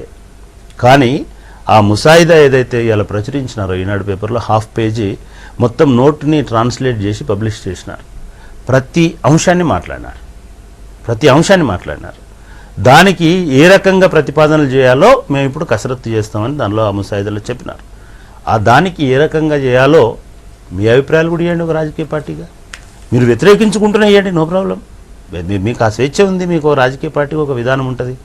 డెఫినెట్గా మీరు ప్రజల్ని ప్రతిబింబించండి, నేను కాదనట్లే. ఆ ప్రతిబింబించడంలో భాగంగా ప్రజలకు ఒక దిక్సూచిగా భవిష్యత్తుని నిర్దేశించినట్టుగా అన్ని రాజకీయ పక్షాలు కూడా ఆ రకంగా వ్యవహరిస్తే ప్రజాస్వామ్యం అనేది వర్ధిల్లడానికి నిలబడడానికి అవకాశం ఉంది. ఉషా గారు, సరే ఇంతకుముందు తెలంగాణ ఇష్యూ గురించి మాట్లాడారు, కానీ ఇప్పుడు కోస్తా జిల్లాలో అటు సమైక్య ఉద్యమం చాలా సీరియస్గా జరుగుతుంది, అటు మీరు కూడా ప్రత్యేక ఆంధ్ర ఉద్యమం జరుగుతుంది అంటున్నారు. ముఖ్యంగా దళితులు బహుజనులు అందరూ కూడా రోడ్డెక్కుతున్నారని చెప్తున్నారు. అయితే ఈ టైంలో ఈ ప్రకటనకు సంబంధించి సీమాంధ్రలో ఉన్నటువంటి జనం ఎలా స్పందించే అవకాశం ఉంటుంది? సమైక్యవాదులు కావచ్చు, లేకపోతే మీరన్న జయాంధ్రవాదులు కావచ్చు. ఇప్పుడు చక్రపాణి గారు కానీ మిగతా వాళ్ళు కానీ ఈ సమయంలో భావోద్రేకాలు పరస్పరం విద్వేషాలకు దారితీయకుండా సంయమనం పాటించే పద్ధతిలో మాట్లాడటం అవసరమే. సీమాంధ్రలో ఉన్నటువంటి సమైక్యాంధ్రులు అందరూ ఆ ప్రాంతం వాళ్ళందరూ ఏకాభిప్రాయంలో ఉన్నట్టు, వాళ్ళ అభిప్రాయాలన్నీ మన్నిస్తున్నట్టు, వాళ్ళకు కూడా హక్కున్నట్టు నేను అట్లా భావించట్లేదు. ఇది తెలంగాణ వాళ్ళకి ఏదో ఏర్పడుతుంటే దాని గురించి సీమాంధ్రలో తెలంగాణ కాని వాళ్ళు ఏదో ఆలోచిస్తారులే అని కాదు. అంబేద్కరు చిన్న రాష్ట్రాలు, చిన్న కులాల, వెనుకబడిన ప్రాంతాల వికేంద్రిత అభివృద్ధికి, పరిపాలన సౌలభ్యానికి ఉపయోగపడుతుందని చెప్పారు. మలిదశ తెలంగాణ ఉద్యమం ఎప్పుడు మొదలైందో అప్పటి నుంచి ఆంధ్రలో సామాజిక జయాంధ్ర సంస్థ, సామాజిక రాయలసీమ ప్రజాసమితి పెట్టి మేము ఆందోళన చేస్తున్నాం, ఉద్యమాలు చేస్తున్నాం. అయితే మెయిన్ స్ట్రీమ్ వాళ్ళు అది జరిగింది కూడా చూపించట్లేదు. గుంటూరులో మొన్న సభ జరిగింది, నేను వెళ్ళి అటెండ్ అయ్యాను. రేపు 6వ తారీఖున తిరుపతిలో రాయలసీమ పరిధిలో జేఏసీ ఏర్పడి రాయలసీమ రాష్ట్ర యొక్క అభివృద్ధి గురించి లేదా రాష్ట్రం గురించి మాట్లాడటానికి ప్రోగ్రాం ఫిక్స్ అయి ఉంది. ఇవేవి బయటికి రావట్లా. నేను చక్రపాణి గారికి విజ్ఞప్తి చేసింది ఏంటంటే, ఆంధ్ర గురించి ఔదార్యంతో మీరు మాట్లాడేది తెలంగాణకి పనికిరాదు, ఆంధ్రకు కూడా పనికిరాదు. మీరెవరో ఔదార్యంగా మాట్లాడటానికి? చిన్న రాష్ట్రం కోరుకునే హక్కు ఆ ప్రాంతంలో ఉండే చిన్న కులాలకు ఉంది. అది మేము మొదటి నుంచి చెప్తున్నాం. మా తెలంగాణ మేము తెచ్చుకుంటామని మీరు మాట్లాడటం తప్పితే, ఆంధ్రలో కూడా చిన్న రాష్ట్రం కోరుకునే వాళ్ళు ఉన్నారు. వాళ్ళ ఆకాంక్ష కూడా బలమైందే అనే విషయాన్ని మీరు పరిగణలో తీసుకోవాలి. సీమాంధ్రలో ఉండే అభిప్రాయాలు ఏకాభిప్రాయం కాదు. హైదరాబాదులో ఆస్తులు, రాజకీయ ఆధిపత్యం కావాలని కోరుకుంటున్నటువంటి వాళ్ళు వలసాంధ్ర పెట్టుబడిదారి, పెత్తందారి, అగ్రకుల శక్తులు. వాళ్ళకి ఇప్పుడు సీమాంధ్రలో ఉండే సామాన్య ప్రజల అభివృద్ధి ఇంకొక 60 ఏళ్ళున్నా రాయలసీమ వెనుకబడే ఉంటుంది. ఇడుపులపాయ డెవలప్ అవుతుంది. ఇడుపులపాయ గ్రామంలో రహదారి వేయరు వీళ్ళు. మరి ఉత్తరాంధ్ర వెనకబడి ఉంది. డెల్టా ప్రాంతం ఏదైతే కృష్ణా గోదావరి నదీ పరివాహక ప్రాంతం ఉందో, గుంటూరు, కృష్ణా, ఉభయ గోదావరి జిల్లాలు, శ్రీకాకుళం, విజయనగరం ఆ ప్రాంతాల్లో ఈ నదులు పారవు. అందుకని అది వెనకబడి ఉంది. రాయలసీమలో డైరెక్ట్గా పరివాహక ప్రాంతం లేదు, అది వెనకబడే ఉంది. రాయలసీమ గురించి పట్టించుకొని వాళ్ళు, మరి ఉత్తరాంధ్ర గురించి పట్టించుకొని వాళ్ళు, తెలంగాణలో హైదరాబాద్ తప్ప మిగతా జిల్లాల్లో ఉన్నటువంటి ఆంధ్ర వాళ్ళ గురించి పట్టించుకొని వాళ్ళు, హైదరాబాద్లో పెట్టుబడి ప్రయోజనాల కోసం ఆలోచించేటటువంటి పెట్టుబడిదారుల ఆలోచన, పొట్టగుడి కోసం, బతుకుదేరు కోసం ఆలోచించే సామాన్యాంధ్ర అభిప్రాయం ఒకటి కాదు. ఖచ్చితంగా ఈ రెండు అభిప్రాయాలు మేము కోరుకుంటున్నాం. మా వాయిస్ని బయటికి రానియట్లేదు. కొంతమంది చెప్తా ఉన్నారు, ఏమి చెప్తా ఉన్నారంటే, ఇప్పుడు ఈ దశలు చాలా దశలు ఉన్నాయి, ఆ దశలన్నింటిలో అడ్డుకుంటామని. మేమేమనుకుంటున్నామంటే, అట్లా అడ్డుకోవటం అనేటటువంటి భాష మాట్లాడుతున్నటువంటి వాళ్ళు సామాన్యాంధ్రులకు ఏం చెప్తున్నారంటే, నీళ్లు ఉన్నాయి, మరి సమస్యలు వస్తాయి, ఉద్యోగాల సమస్యలు వస్తాయి, అట్లాగే ఇంకా రకరకాల సమస్యలు వస్తాయి అంటున్నారు. ఈ సమస్యల గురించి చెప్తున్నారు కానీ తమ ఆస్తులు పోతాయనే విషయం మాత్రం వీళ్ళు చెప్పరు. తమ ప్రయోజనమే ప్రజల ప్రయోజనం అన్నట్టు, తమ ఉద్ధరణ లోకోద్ధరణ అన్నట్టుగా చిత్రించి సామాన్య ఆంధ్రుల్లో అభద్రతా భావ సమైక్యతను పెంచుతున్నారు. అభద్రతా భావ సమైక్యత నిజమే అనుకుంటున్నారు మా ప్రజలు. ఏమనుకుంటున్నారు? తెలంగాణ ఏర్పడితే ఇక ఇది చీలిపోతే మనకంతా నష్టమే అనుకుంటున్నారు. నీళ్ళ సమస్య లేదని నీటిపారుదల శాఖ మంత్రి స్పష్టం చేశాడు. విద్యా ఉద్యోగ అవకాశాలు కేవలం 10% మాత్రమే ప్రభుత్వ రంగంలో ఉన్నాయి. అవి కూడా 10 ఏళ్ళు అక్కడే ఉంటాయి, ఇంకా చాలా పెరుగుతాయని ఒకవైపున చక్రపాణి గారు చెప్తున్నారు. ఒకేసారి ఒక పెద్ద బంపర్ ఆఫర్ లాగా ఆంధ్రప్రదేశ్లో లక్షలాది ఉద్యోగాలు ఒకేసారి రాబోతున్నాయి. వికేంద్రీకృత అభివృద్ధి జరగబోతోంది. ఇప్పుడు దాకా ఎన్నడూ కూడా తెలంగాణ ప్రాంతంలో కోనసీమలో కాపులు, పల్నాడు సీమలో కమ్మలు, రాయలసీమలో రెడ్లు, బీసీలకు ఒక్క సీట్ ఇవ్వకుండా ఎస్సీ ఎస్టీ రిజర్వేషన్ తప్ప వాళ్లే గుత్తాధిపత్యం వహిస్తున్నారు. ఎప్పుడైతే రాజకీయ ఆధిపత్యం ఉంటుందో ఆర్థిక ఆధిపత్యం కూడా ఉంటుంది. మేము కూడా అభివృద్ధి చెందాలంటే ఒక కారంచేడు సృష్టించి నరికేశారు, ఒక చుండూరు సృష్టించి నరికేశారు, ఒక పేపలు సృష్టించి నరికేశారు, ఒక వేంపేట సృష్టించి నరికేశారు. సామాజికంగా అణిచివేత, ఆర్థికంగా అణిచివేత, రాజకీయం చేతిలో పెట్టుకొని ఆ ప్రాంతాల్లో ఏ పార్టీ వచ్చినా సరే ఈ 3 ప్రాంతాల్లో వాళ్ళకే సీట్లు ఇవ్వాలి. మొన్న లోకల్ బాడీ ఎలక్షన్స్లో నేను హైకోర్టు, సుప్రీంకోర్టు దాకా వెళ్ళాను. జిల్లాని యూనిట్గా చేయాలి అని వాళ్ళు పట్టుబట్టి కాపులు చేశారు. అరే సంఖ్య పెరగదు కదా, మీరు ఎందుకు చేస్తున్నారు అంటే, కోనసీమలో కాపుల ఆధిపత్యం కోసం అక్కడ ఏ పార్టీ అయినా సరే వాళ్ళ ఆధిపత్యాన్ని నిలబెడుతూ వచ్చినందువల్ల ఇవాళ పెత్తందారి శక్తులుగా వాళ్లే ఈ ప్రజలను అపోహలకు గురి చేస్తున్నారు. నేను అంటున్నాను, 2గా విడగొట్టి చూద్దాం. విద్యా ఉద్యోగాల అవకాశాల్లో ఏమైనా నష్టం జరిగితే నేను కూడా వ్యతిరేకిస్తా ఏర్పాటుని. అలాగే నీటిపారుదల విషయంలో నష్టం జరిగితే నేను కూడా వ్యతిరేకిస్తా. దీని ఒక నిపుణుల కమిటీ ఏమనండి, దానికోసం ముందు చర్చించి అప్పుడు అడ్డుకోమని చెప్పండి. ఎందుకు అడ్డుకుంటున్నారు మీరు? నీళ్ల సమస్య వస్తే అడ్డుకుందాం, అలాగే విద్యా ఉద్యోగాల సమస్య వస్తే అడ్డుకుందాం. ఆ సమస్యల కోసమా, లేదంటే రాజకీయ ఆధిపత్యం పోషణ ఉద్దేశమా? ఈ రెండింటిని విడగొట్టి చూడమంటున్నాను. ప్రజాస్వామికంగా తమ పెట్టుబడిదారి ఆధిపత్యం కోసం మాట్లాడేవాళ్ళు పెత్తందారితనం కోసం కలిసి ఉందామనే అభిప్రాయానికి, లేదు ఇరుపక్కల అభివృద్ధి కోసం విడిపోదామనే ప్రజాస్వామ్య అభిప్రాయానికి తేడా ఉందని, మాది తెలంగాణ అభిప్రాయం ఎట్లాంటిదో చిన్న రాష్ట్రాల ఏర్పాటు ఆవశ్యకతను కోరుకుంటే చిన్న కులాల అభిప్రాయం కూడా అదే ప్రజాస్వామిక సామాజిక ప్రజాస్వామ్య అభిప్రాయాన్ని పరిగణలో తీసుకోవాలని, మా ప్రాంతంలో ఉండే పెత్తందారుల అభిప్రాయాన్ని మేము ప్రజల అభిప్రాయంగా తీసుకోవట్లేదు. తెలంగాణను అడ్డుకోవడం అంటే ఒక్క నిమిషం ఆంధ్ర రాష్ట్రాన్ని కూడా అడ్డుకోవటం, ఒక్క నిమిషం. ఆంధ్ర రాష్ట్రాన్ని అడ్డుకోవడం అంటే అక్కడ ఉండే బడుగు వర్గాల అభివృద్ధిని అడ్డుకోవటం, వికేంద్రీకృత అభివృద్ధిని అడ్డుకోవటం, ఇది అభివృద్ధి నిరోధకమైనటువంటిది కనుక సార్, ఒక్క నిమిషం. మాకు మూసా గారు, one minute. అవసరం లేదు. రాను ఆ వాస్తవం ప్రజల దృష్టికి వెళ్లకుండా ఉండడం కోసం ఈ సమస్యను సృష్టించకుండా 12 దశలో చర్చిస్తారట. అప్పుడు దాకా 12 దశలు వీళ్ళు చేసేది ఏంటి?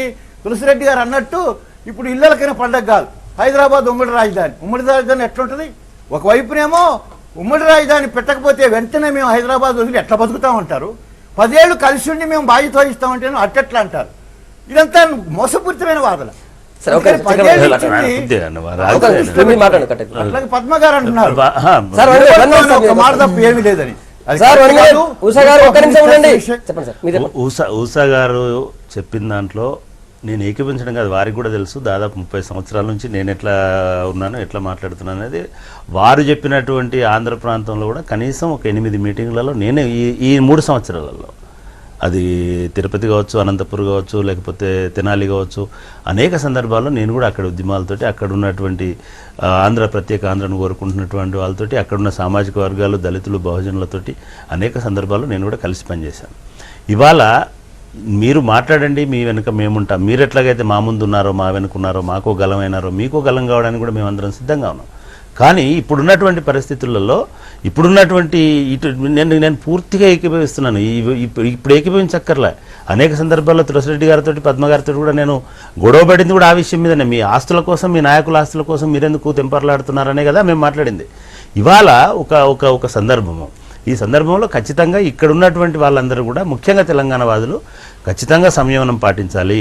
ఆంధ్రాలో ఏవైతే సామాజిక శక్తులు తమ అస్తిత్వం కోసం, ప్లస్ తమకు ఉన్నటువంటి ఆత్మగౌరవం కోసం, తమ సమన్యాయం కోసం, ప్రాంతాల మధ్యలో కాదు, వితిన్ ది ప్రాంతంలో సమన్యాయం ఏం చెప్తారో చెప్పండి అని అడిగేటువంటి స్థితిలో ఉన్నారు. కాబట్టి అక్కడి పోరాటాలను తెలంగాణ వాదులు సమర్థించాల్సిన అవసరం ఉంటుంది. ఇప్పుడు తెలంగాణ కోసము వాదించుకొని కొట్లాడుకోవాల్సిన అవసరం లేదు. అది ఒక ఇంజన్ స్టార్ట్ అయింది, బండి కదులుతుంది. ఎక్కడ ఎన్ని స్టేషన్లు, 12 స్టేషన్లు ఆగినా కూడా ఏ స్టేషన్లో అయినా పచ్చ జెండాలు, ఎర్ర జెండాలు ఊపడానికి మనుషులు ఉన్నారు. ఇవాళ జరగాల్సింది ఆంధ్ర బండి కదలాలి, రాయలసీమ బండి కదలాలి. ఈ ఆంధ్ర రాయలసీమ బండి కదిలితేనే ఈ పెత్తందారులకు సంబంధించినటువంటి విమానాలు ఎక్కడికక్కడ ఆగిపోతాయి. ముందు ఆ బండ్లను కదిలించడానికి ప్రయత్నం చేయండి. మా వంతుగా కూడా ఏ రకమైనటువంటి సహకారమైనా కూడా ఇవ్వడానికి ముందు నుంచి సమైక్యవాదులు ప్రస్తావిస్తున్నటువంటి చాలా సమస్యలకు సంబంధించి మంత్రివర్గ ఏర్పాటు అవుతుంది. ప్రత్యేకంగా మంత్రివర్గం వస్తుంది, మంత్రివర్గ బృందం వస్తుంది. సో ఆ బృందం చాలా అంశాలు, ముఖ్యంగా 12 ఇంపార్టెంట్ అంశాలపైన వాళ్ళు చర్చిస్తారు, అన్ని సమస్యలు పరిష్కరించడానికి వాళ్ళు సూచనలు చేస్తారు. సో ఇవి ఇంకా నోట్లోనే ప్రస్తావించలేదు, సిడబ్ల్యూసీ మీటింగ్లు కూడా ప్రస్తావించలేదు, సమస్యలను ఎట్లా విడదీస్తారు, ఎట్లా ప్రకటిస్తారంటున్నారు. సో ఈ మంత్రివర్గ బృందం ఈ సమస్యలన్నీ పరిష్కరించే అవకాశం ఉండదంటున్నారు. అవన్నీ ఈ సమస్యల్ని చూడదా? అదే ఇప్పుడు రాజ్యాంగ ప్రక్రియలో 2వ దశ క్యాబినెట్ నోటు, ఇప్పుడు ఇంకా 3వ దశ గ్రూప్ ఆఫ్ మినిస్టర్స్ వచ్చేసి 10 మంది మంత్రులు, తర్వాత ప్లానింగ్ కమిషన్ డిప్యూటీ చైర్పర్సన్ ఉంటారు. వాళ్ళు వివిధ అంశాల మీద వచ్చేసి వాళ్ళ తయారు చేసేసి పెడతారు. అది ఫైనల్గా వచ్చేసి మళ్ళీ అసెంబ్లీకి రావాల్సిందే అంట. ఇక్కడ వాళ్ళు ఏది చేసినా వాళ్ళందరితో మాట్లాడతారు. ఫైనల్గా వాళ్ళ అభిప్రాయం వచ్చేసి మళ్ళీ ఆ నోట్ రూపంలో, ఎలాబరేట్ నోట్ రూపంలో అవి ఇచ్చిన తర్వాత, లా మినిస్ట్రీ బిల్లు రూపంలో తయారు చేసిన తర్వాత ప్రెసిడెంట్ దగ్గర కనుక ఆ డ్రాఫ్ట్ బిల్లు మళ్ళీ ఇక్కడ రావాల్సిందే. కాబట్టి వాళ్ళు ఏం చెప్తారో సరే చెప్తాం, కానీ ఫైనల్గా వచ్చేసి అసెంబ్లీలో అభిప్రాయం చెప్పే అవకాశం ఉంది. ఆ అవకాశాన్ని ఖచ్చితంగా ఉపయోగించుకుంటాం. అదేవిధంగా పార్లమెంట్లో అక్కడ ఖచ్చితంగా ఉపయోగించుకుంటాం.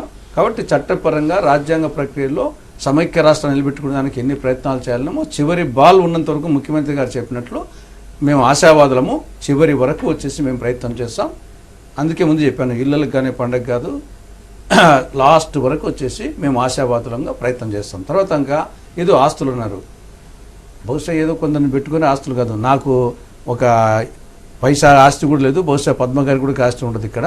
తర్వాత ఇప్పుడు ప్రయత్నం చేసి సమాఖ్యవాదులందరూ లక్షల కొద్ది జనాలు వస్తున్నారు, వాళ్ళందరికీ హైదరాబాద్లో ఆస్తులు ఉండి వాళ్ళు చూసి డిమాండ్ చేస్తున్నారా? ఎంతసేపు ఒక 4-5 మందిని పట్టుకొని వాళ్ళ ఆస్తులు మాకు వచ్చేసి పైసా ఆస్తి కూడా ఆయనకైనా ఉందేమో ఆస్తి ఏమన్నా ఒక ఇల్లు, సొంత ఇల్లు ఉందేమో సాంబశివరావు గారికి. మాకు ఏం వచ్చేసి ఒక నయా పైసా అంత ఆస్తి కూడా ఇక్కడ లేదు. కాబట్టి అర్థం చేసుకుంటే మంచిది.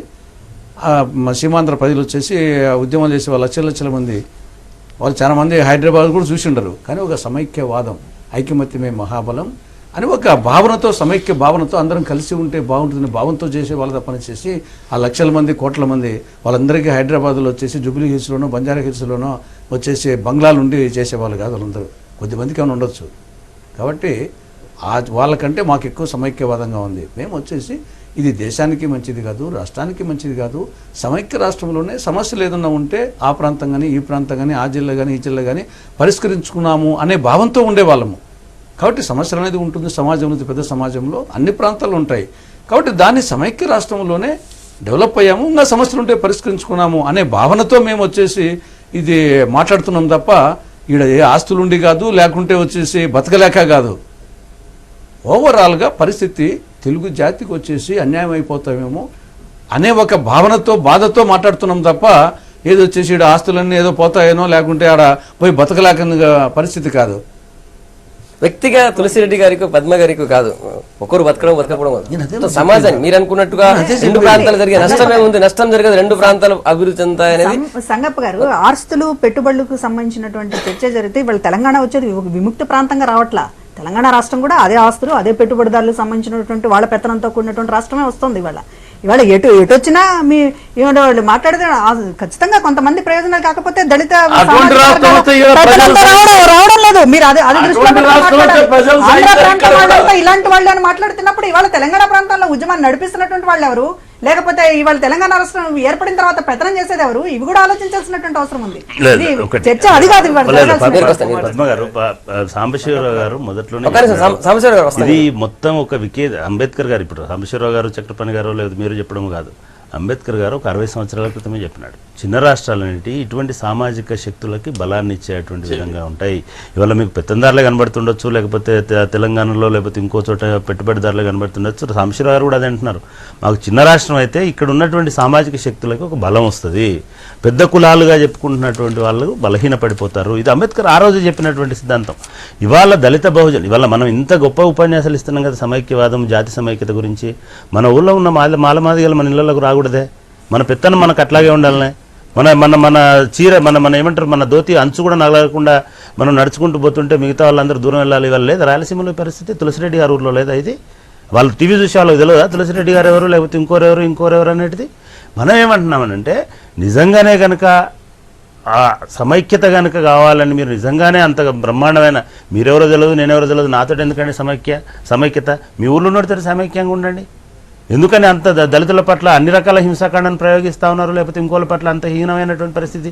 మీకు మీ ఇంట్లోనే సమైక్యత, మీ అన్నదమ్ములతో ఉండరు, మీరు విడిపోతారు, మీ భూములు పంచుకుంటారు, ఆస్తులు పంచుకుంటారు, మీ అక్క చెల్లెలతో పంచుకుంటారు, భవనాలు నిర్మించుకుంటారు. రెండవది మీ ఊర్లో ఉన్న కులాలతో ఎవరితోటి సమైక్యంగా ఉండరు, పరాయి ప్రాంతంతో మాత్రం నేను సమైక్యంగా ఉంటాను అని చెప్పడం అనేది ఒక హంబక్. కాబట్టి ఇవాళ మీరు మీలాంటి వాళ్ళు కూడా ఆలోచించాల్సింది, ముఖ్యంగా పద్మ లాంటి వాళ్ళు కూడా ఆలోచించాల్సింది. ఓకే, మీ పార్టీకి ప్రతినిధిగా మాట్లాడితే మీ పార్టీ విధానాన్ని మాట్లాడండి, కానీ మిగతా సామాజిక శక్తులకు ఇది ఉపయోగమా కాదా అనేది మీరు అంతర్లీనంగానైనా మీరు ఆలోచించుకోండి. అందరికీ ఇది ఒక అధికారాన్ని, ఒక బలాన్ని ఇస్తుందా ఇవ్వదా కూడా ఆలోచించండి. ఇప్పుడు ఈరోజు దేశంలోనే అన్నిటికంటే పెద్ద రాష్ట్రం యూపీ ముఖ్యమంత్రి ఎవరు? తర్వాత నెక్స్ట్ వచ్చేసి బీహార్ కూడా ఒక పెద్ద రాష్ట్రం, దాని ముఖ్యమంత్రి ఎవరు? తర్వాత పెద్ద రాష్ట్రాలు వచ్చేసేసి బడుగు బలహీన వర్గాల వాళ్ళు వచ్చేసి రాజ్యాధికారం తీసుకోలేదా? అది ఏదో వచ్చేసి దానికి ఒక శాస్త్రీయమైనటువంటి చిన్న రాష్ట్రం. ఎక్కడికి చిన్న రాష్ట్రం? చిన్న రాష్ట్రం అంటే ఎక్కడికి? దానైనా ప్రాంతం, జనాభా. కాబట్టి అది అదే సూత్రం అయితే ఉత్తరప్రదేశ్ వచ్చేసి ఈరోజు అన్నిటికంటే పెద్ద రాష్ట్రం. మరి బీహార్ కానీ తమిళనాడుకు వచ్చేసి అనేక సందర్భాలు, ఇక్కడ వచ్చేసి దామోదరం సంజీవయ్య ఎప్పుడూ అయ్యారు వచ్చేసి పెద్ద రాష్ట్రానికి. మరి నీలం సంజీవరెడ్డి చిన్న రాష్ట్రానికి, పెద్ద రాష్ట్రానికి, దళితులకు, బలహీన వర్గాలకు ఈరోజు ఇంత పెద్ద దేశానికి మైనారిటీ వచ్చేసి మన్మోహన్ సింగ్ గారు వచ్చేసి ఎంత పర్సెంటేజ్ ఉన్నారు? ప్రధానమంత్రి కాలేదా ఈ దేశానికి? ఇంత పెద్ద రాష్ట్రానికి. తులసిరెడ్డి గారు చెప్పేది అన్ని వాస్తవమే. ఎవరైనా ఒక అగ్రవర్ణాల ముఖ్యమంత్రి అవినీతిలో ఇరుక్కొని పోతే తప్ప సంజీవ లాంటి వాడు కాలేదు. మీరు అది గమనించండి. ఇప్పుడు యూపీలో ఇప్పుడు బీసీఏ కానీ మనం నడవనిస్తుండ్రా? మన దాకా మాయావతి ఉండే ఆమె నడవనిచ్చిండ్రా? ఆమెను అడ్రస్ లేకుండా చేసిండ్రు కదా. ఇవి అగ్రకులాల పెత్తనం అన్ని దగ్గరలో ఉంది. ఒక తెలంగాణ ఆంధ్రలో ఉంటుంది అంటలేము, దేశం వల్ల మొత్తం వల్ల ఈ సామాజిక మార్పు ఒకటి ఇప్పుడు మా నాయకులతో నేను కోరేది ఏంటంటే సీమాంధ్ర నాయకులతో కూడా ఇవాళకి చాలా రోజులు అయిపోయింది. ఆ ఉద్యోగస్తులను అన్యాయం చేయకండి, మీరు పోరాటం చేయండి, ఈ కమిటీ మంత్రులతో రిప్రజెంట్ చేయండి, వాళ్ళను సమ్మె విరమింపజేసి వాళ్ళు ఇప్పుడు ఆర్టీసీ అయితే ఇక కోలుకోదు, ఆంధ్రలో ఆర్టీసీ ఇక నడవదు, కష్టం. రేపు ఆ కాలపైన కూడా ఆర్టీసీ నడిచే పరిస్థితి లేదు, ఉద్యోగస్తులు రోడ్డు పాలైపోతారు, చాలా గందరగోళమైన పరిస్థితి అవుతుంది. ఈ ఆలోచన లేకుండా ఈ వివేకంగా ఈ నిర్ణయాలు తీసుకొని ఈనాడు సమాజం వల్ల నాశనం చేసే అటువంటి పరిస్థితులు ఇది మంచిది కాదు. దయచేసి ఇవాళ తెలంగాణ వచ్చినంత మాత్రంలో మీకేం నష్టం జరగదు, కానీ 180% ఎవరైతే సమాజంలో ఉంటారో వాళ్ళకి న్యాయం జరిగినాడే తెలంగాణ న్యాయం అవుతుంది. అక్కడ కూడా ఆ న్యాయం జరగాలి. ఉషా గారు ఏం చెప్తారు? కోస్తా ప్రజలకు సంబంధించి మీరేం చెప్తారు? ఒకటండి, పద్మ గారు మాట్లాడుతూ ఒక మాట అన్నారు, తెలంగాణ రావటం అంటే అదేదో మొత్తం ఆ ప్రాంత ప్రజలంతా విముక్తి అయ్యేటటువంటి.